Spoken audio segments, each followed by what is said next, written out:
বলিল অসৎ সেই। জীবনানন্দ দাশ।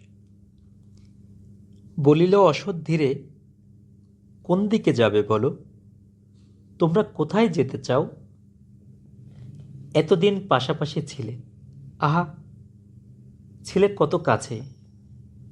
ম্লান খোড়ো ঘরগুলো আজ তো দাঁড়ায়ে তারা আছে।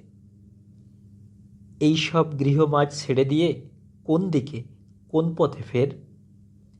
তোমরা যেতেছ চলে, পাই না কো টের।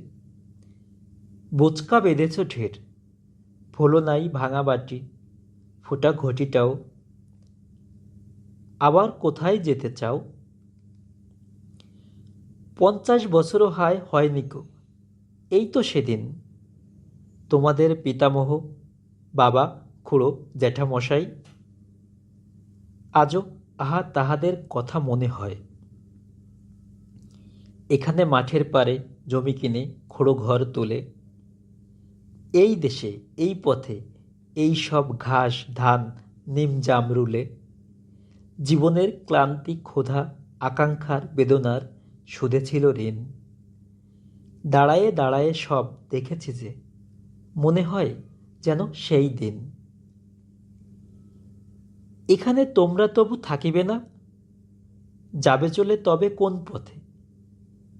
সেই পথে আরো শান্তি, আরো বুঝি স্বাদ, আরো বুঝি জীবনের গভীর আস্বাদ?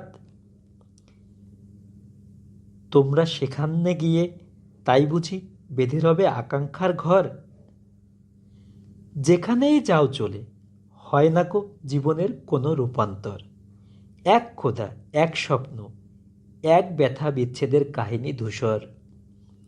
ম্লান চুলে দেখা দেবে যেখানেই বাঁধো গিয়ে আকাঙ্ক্ষার ঘর। বলিল অসৎ সেই, নড়ে নড়ে অন্ধকারে মাথার উপর।